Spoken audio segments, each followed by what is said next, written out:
చూస్తున్నాం. కుకట్పల్లి సంగీత్ నగర్ లో 10 ఏళ్ల బాలిక సహస్ర దారుణ హత్య వెనుక మిస్టరీ 5 రోజులకు వీడింది. 10వ తరగతి చదువుతున్న స్టూడెంటే 10 ఏళ్ల బాలికను మర్డర్ చేసినట్లు పోలీసుల దర్యాప్తులో తేలింది.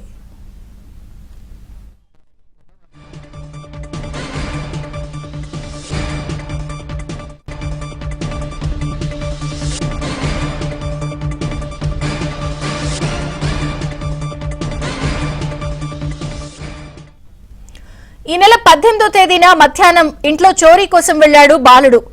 How to open door, how to break guard హుండీ, హౌ టు ఎస్కేప్ హౌస్ అని వచ్చిరాని ఇంగ్లీష్ లో పేపర్ పై రాసుకున్నాడు బాలుడు.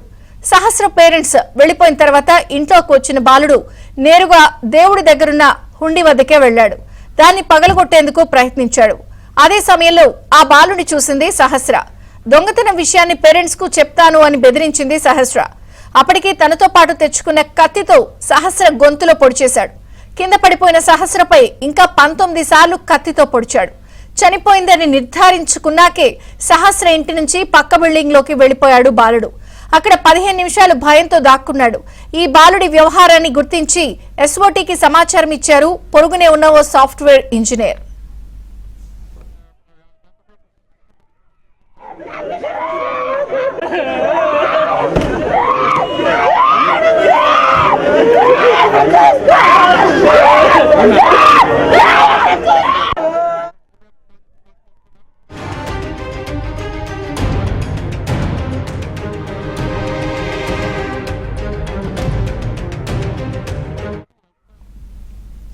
ఇంతలో సహస్ర ఇంటి సమీపంలోని అన్ని సీసీటీవీలను జల్లెడ పట్టారు.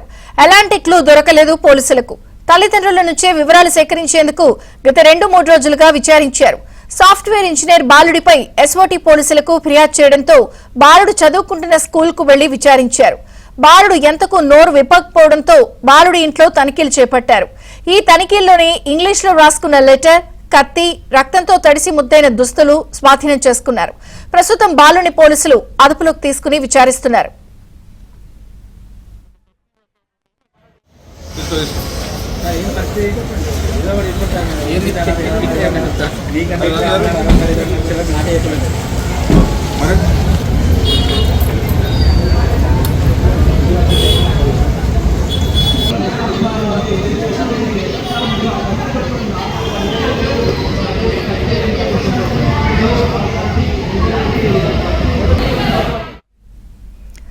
ప్రస్తుతం కుకట్పల్లిలో జరిగినటువంటి హత్య కేసును పోలీసులు 5 రోజుల్లో ఛేదించారు. 10వ తరగతి చదువుతున్న బాలులో ఇంత క్రూరత్వమా అని అందరూ ఆశ్చర్యపోతున్నారు.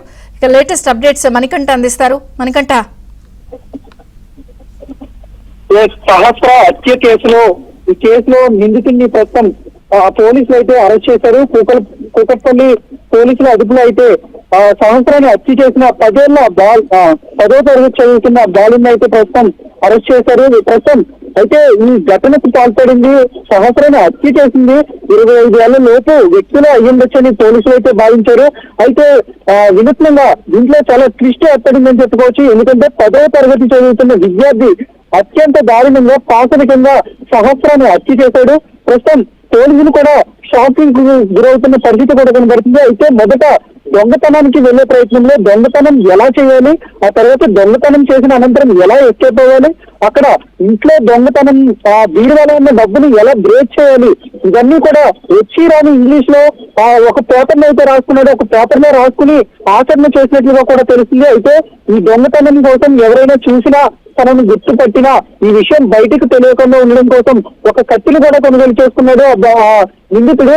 ఆ కత్తి సాయంతో ఇంట్లో ఎవరూ లేరు అని నిర్ధారించుకున్న తర్వాత ఆ లోపలికి వెళ్ళి ఆ డబ్బులు తీసుకునే ప్రయత్నం చేశాడు. అయితే ఇదే విషయం సహస్ర గమనించింది. తల్లిదండ్రులకు చెప్తానని చెప్పడంతో భయపడిన నిందితుడు ఒకసారిగా ఆమెపై కత్తిపోట్లతో ఆమెపై విరుచుకుపడ్డాడు. అక్కడికక్కడే మృతి చెందింది. అయితే ఈ కేసులో ఆ బాలుడికి 80,000 రూపాయలు దొంగతనం చేసినట్లుగా ప్రస్తుతం పోలీసులు అయితే నిర్ధారించారు. ఇందుకే ఆ 10వ తరగతి చదువుతున్న బాలుడికి 80,000 రూపాయలు ఎందుకు అవసరమయ్యాయి, ఎందువల్ల దొంగతనం చేయాలనుకున్నాడు, అలాగే ఇప్పటి వరకు ఎక్కడ దొంగతనం చేశాడని కూడా పూర్తి లాగుతున్నట్లుగా మనకి సమాచారం అందుతుంది. ఎందుకంటే చదువుతున్నది 10వ తరగతి, కేవలం 16 ఏళ్ల బాలుడు ఇంత దారుణంగా అత్యంత పాశవికంగా హత్య చేయడం అనేది ప్రస్తుతం సంచలనంగా మారిందని చెప్పుకోవచ్చు. అసలు దేన్ని చూసి ఈ నిందితుడు ఇంత దారుణానికి ఒడిగట్టాడని కూడా పోలీసులు అయితే ఆ బాలుడి నుంచి సమాచారం రాబడుతున్నట్లుగా తెలుస్తుంది. మొదటిగా ఈ నెల ఆగస్టు 19వ తారీఖున సహస్ర తల్లిదండ్రులు బయటికి వెళ్లారు. అనంతరం ఇంట్లో ఎవరూ లేరని నిర్ధారించుకున్న తర్వాత చాలా సింపుల్ గా ముందుగానే రెక్కి నిర్వహించి గుర్తుపట్టలేని విధంగా సీసీ కెమెరాలకు కూడా తప్పించుకుంటూ సహస్ర ఇంట్లోకి అయితే ప్రవేశించాడు. దొంగతనం చేసిన అనంతరం ఆమె ప్రతిఘటించడంతో ఈ విషయం బయటికి చెప్తానడంతో ఒకసారిగా ఆమెపై కత్తితో దాడి చేసి చంపేశాడు. అనంతరం బిక్కుబిక్కుమంటూ బయటికి వచ్చే ప్రయత్నం చేశాడు. 15 నిమిషాల పాటు పక్క బిల్డింగ్ లోనే దాక్కున్నాడు. అయితే ఇదంతా కూడా ఈ విషయాన్ని వేరొక వ్యక్తులు సాఫ్ట్వేర్ ఇంజనీర్ అబ్జర్వ్ చేయడంతో ఎస్ఓటీ పోలీసులకు సమాచారం అందించారు. అయితే ప్రస్తుతం బాలుని అదుపులోకి తీసుకున్న తర్వాత ఈ దొంగతనం విషయం లేదంటే సహస్రాన్ని హత్య చేసిన విషయం ఆ నిందితుడు ఒప్పుకునే ప్రయత్నం చేయలేదు. అయితే పోలీసులు తమదైన స్టైల్లో విచారణ చేస్తే ఈ విషయాలన్నీ కూడా వెలుగులోకి వచ్చినట్లుగా తెలుస్తుంది. నిందితుడు ఇచ్చిన సమాచారంతో ఎస్ఓటీ పోలీసులు అతని ఇంట్లో కూడా సోదాలు నిర్వహించారు. ఏదైతే ఈ ఘటనకు ఉపయోగించిన కత్తితో పాటు రక్తపు మరకలతో ఉన్న బట్టల్లో అలాగే లెటర్ ను కూడా స్వాధీనం చేసుకున్నారు. ఆ లెటర్ లో హత్య ఎలా దొంగతనం ఎలా చేయాలి, అలాగే how to escape, how to ఇవన్నీ కూడా ప్రతిదీ ఒక క్లియర్ గా రాసుకున్నారు. How to open door, how to break guard, అలాగే హౌ టు ఎస్కేప్, ఇలా వచ్చి రాని విధానంలోనే తనకు వచ్చిన లాంగ్వేజ్ తోనే ఒక పేపర్ మీద అయితే రాసుకున్నాడు. ఈ దొంగతనానికి ఎలా పాల్పడాలి, ఏ విధంగా తన శత్రువులు ఎవరైనా గుర్తిస్తే ఎంత మొత్తంలో వాళ్ళకి డ్యామేజ్ చేసి తను ఈ దొంగతనం చేయలేదు అని నిరూపించుకోవడానికి ఏం చేయాలని కూడా ఒక లెటర్ లో అయితే రాసుకున్నాడు. అయితే ఇంతలా ఒక లెటర్ రాసుకుని ఇంత కష్టసత్రంగా ప్రవర్తించడానికి అసలు ఎవరైనా ఉన్నారో, ప్రోద్బలం ఇచ్చారనే కోణంలో కూడా ప్రస్తుతం కూకట్పల్లి పోలీసులు అయితే కూపీలు అవుతున్న పరిస్థితి కూడా కనబడుతుంది. ఎందుకంటే సహస్రాన్ని పోస్ట్ మార్టం చేసినప్పుడు పోస్ట్ మార్టం రిపోర్ట్ లో కూడా ఖచ్చితంగా ఈ కక్షపూరితంగానే ఇంత దారుణానికి ఒడిగట్టి ఉండవచ్చు అని కూడా పోలీసులు భావించారు. ఆ విధంగానే కత్తిపోటును కూడా చూసి ఖచ్చితంగా ఇవి ఒక 25 ఏళ్ల నుంచి 30 ఏళ్ల లోపే వాళ్ళే చేసి ఉంటారు, ఎక్స్పర్ట్స్ చేసి ఉంటారు. ప్రత్యేకంగా దొంగతనానికి వచ్చినా లేదంటే రేప్ చేసే అమ్మాయిని తప్పించుకోవడం కోసం ఇంత దారుణంగా ఒడిగట్టారు. 25 ఏళ్ల లోపు ఉండే వాళ్ళే పని చేయగలరని భావించారు. అయితే దీంట్లో ట్విస్ట్ 10వ తరగతి చదువుతున్న విద్యార్థి ఇంత దారుణంగా ఒడిగట్టడం అనేది ప్రస్తుతం సంచలనంగా మారిందని చెప్పుకోవచ్చు.